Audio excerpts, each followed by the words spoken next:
The youth pastor your teenager loves, trusts, and spends hours with every week isn't automatically safe just because he holds a church title, quotes scripture fluently, organizes Bible studies, and has your pastor's endorsement. Some of them are predators, operating behind religious cover, using spiritual authority, emotional manipulation, and church access to exploit the most vulnerable members of your congregation, while parents remain completely blind because they assume that anyone serving in ministry has been vetted by God, when the reality is that predators deliberately seek positions that give them unsupervised access to children and teenagers. Right now, you might be dropping your children off at youth group every week without asking questions, trusting the system, assuming the church has proper safeguards, and believing that Christian environments are automatically safer than secular ones, when the truth is that churches have become some of the most targeted institutions by predators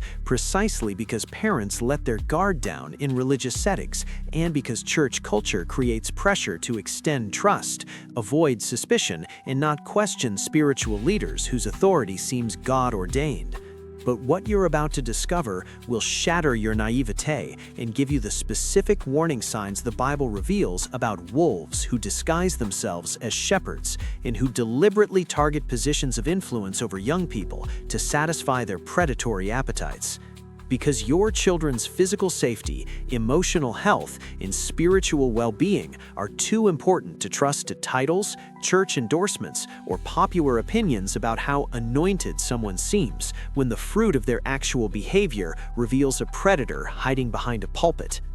If you're a parent who wants to protect your children from spiritual predators who use ministry as cover, or a church leader who needs to recognize these patterns before someone gets hurt, you need to subscribe to Faith Ablaze Network and hit that notification bell immediately, because what I'm about to expose could protect the child in your life from the devastating lifelong damage that predatory youth pastors inflict.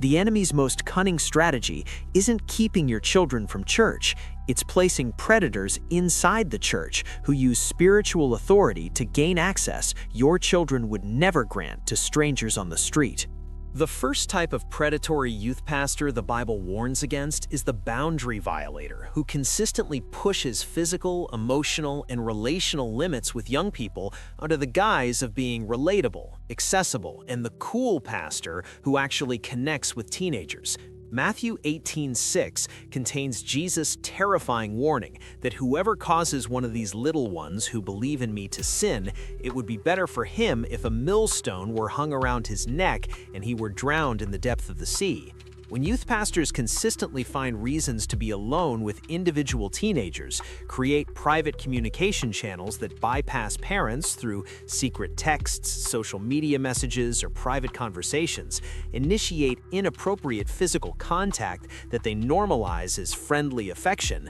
and cultivate relationships with teenagers that operate outside parental knowledge or church oversight, they're not being relationally gifted ministers who understand how to connect with young people. They're predators, systematically dismantling boundaries that exist specifically to protect children from exploitation. These boundary-violating youth pastors will show favoritism towards certain teenagers, giving them special attention, private access, and exclusive relationship that isolates them from peers and creates dependency on the pastor's approval and affirmation. They'll gradually normalize boundary violations by testing what they can get away with, starting with minor things like casual physical contact that escalates over time, private jokes that exclude others, and special privileges that bind the targeted teenager to secrecy. Parents, if your teenager's youth pastor is texting them privately without your knowledge, meeting with them alone without another adult present,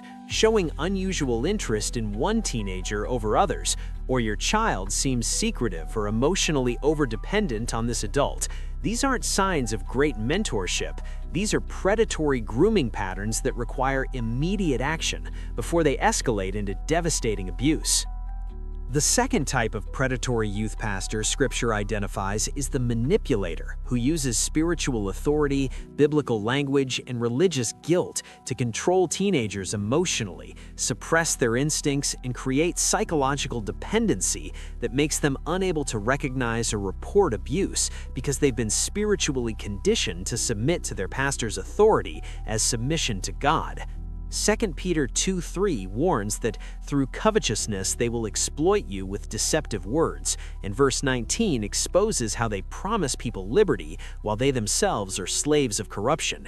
These manipulative youth pastors weaponize scriptures about submission, authority, and spiritual covering to silence teenagers who question their behavior, feel uncomfortable with their methods, or try to report inappropriate conduct by framing those concerns as spiritual rebellion, lack of faith, or the enemy attacking a man of God. They'll tell teenagers that what happens in youth group stays in youth group because outsiders don't understand the spiritual depth of their relationship. They'll teach that questioning spiritual authority is sin, while positioning themselves as the primary interpreter of God's will for that teenager's life.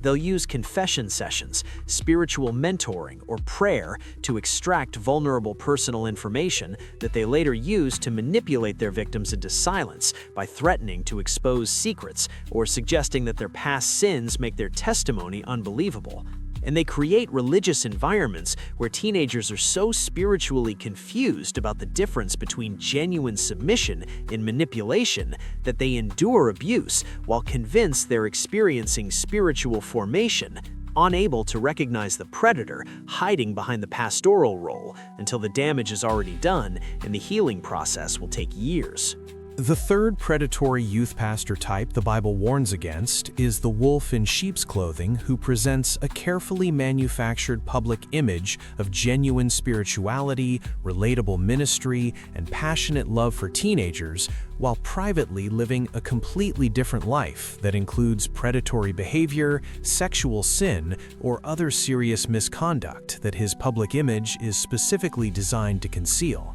Matthew 7:15-16 commands believers to beware of false prophets who come in sheep's clothing, but inwardly they are ravenous wolves, and declares that you will know them by their fruits. These image-crafting predators are masters of public performance, knowing exactly what to say, how to act, and which spiritual activities to perform publicly to generate the reputation and trust that gives them cover for private predatory behavior. They'll lead the most passionate worship, preach the most compelling messages, organize the most creative youth events, and cultivate the strongest endorsements from church leadership while privately grooming victims, consuming pornography, engaging in sexual misconduct, or practicing other behaviors that would immediately disqualify them from ministry if anyone knew. They understand that their public image is their protection, so they invest enormous energy in managing their reputation, cultivating loyalty among parents and church leaders who will defend them when accusations arise, and creating an atmosphere where their character seems so obviously godly that any accusation against them seems obviously false.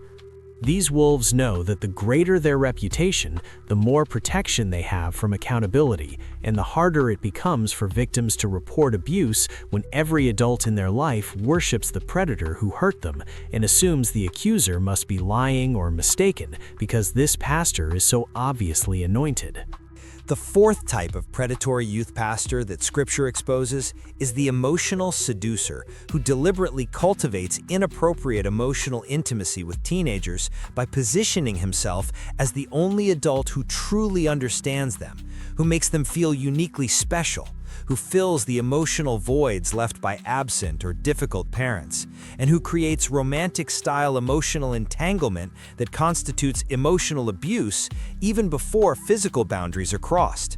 Jude, verse 4, describes ungodly men who turn the grace of God into lewdness and use religious positions to satisfy their own appetites rather than serve the people entrusted to their care. These emotional predators study their targets carefully, identifying teenagers with absent fathers, difficult home situations, low self-esteem, desperate need for approval, or emotional vulnerability that makes them responsive to intense adult attention and affirmation. They'll tell targeted teenagers that they're uniquely gifted, specially chosen, and that they have a connection unlike anything the pastor has with other students, creating the illusion of exclusive relationship that makes teenagers feel simultaneously special and obligated to protect the relationship at all costs, including enduring inappropriate behavior to preserve the emotional connection that fills their deepest needs. They use spiritual language to intensify the emotional bond by declaring that their connection is God-ordained, that they're spiritually matched, or that their relationship is a divine assignment, making teenagers feel that ending or reporting the relationship would be betraying God. And by the time physical boundaries are crossed, these teenagers are so emotionally entangled and spiritually confused that they can't distinguish between genuine pastoral care and predatory grooming that was specifically designed to exploit their vulnerability and silence their resistance through emotional dependency.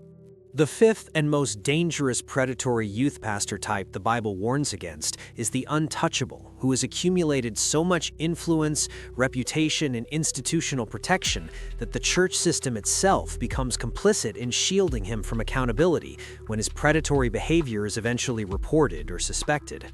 3 John 1-9 exposes Diotrephes, who loved to have the preeminence and used his position of power to control information, reject legitimate concerns, and cast out believers who threatened his authority. These untouchable predators have spent years building relationships with senior pastors, church boards, influential families, and denominational leaders who consider them valuable assets, too important to sacrifice over accusations they dismiss as misunderstandings, spiritual attacks against anointed ministry, or the overreactions of troubled teenagers. When these predators are accused, the institutional response isn't to immediately protect the victims and investigate the accused, it's to protect the institution's reputation, minimize the accusation's credibility, question the accuser's motives, and allow the predator to continue in ministry while the investigation is quietly buried.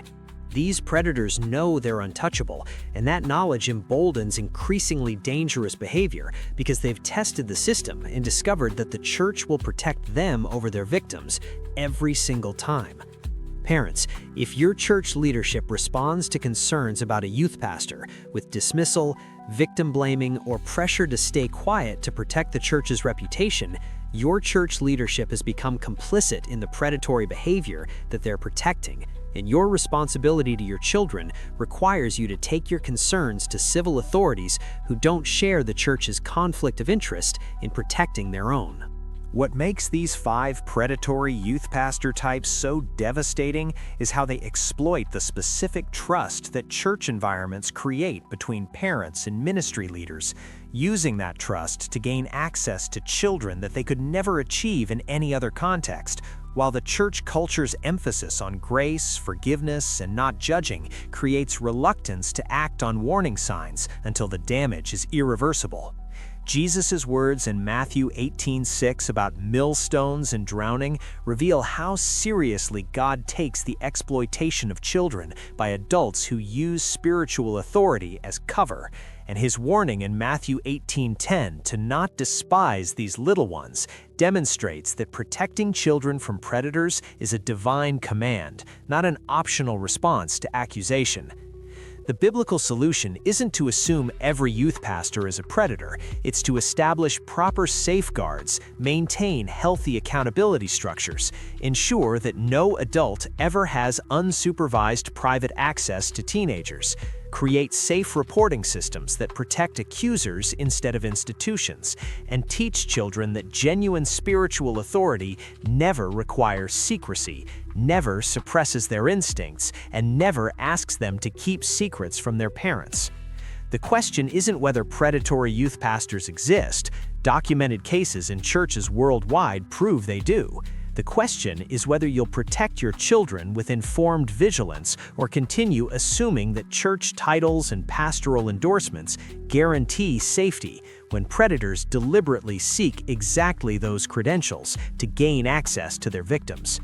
If this message equipped you to protect your children from predatory church leaders, smash that like button, hit the hype button to push this video further in the algorithm, and subscribe to Faith Ablaze Network so you never miss truth that protects your family. Comment below what country you're watching from and share this with every parent you know. A child's safety could depend on them seeing this warning before it's too late. If this ministry has blessed you and you're able to support our mission to reach more families with truth, giving options are in the description. God bless you.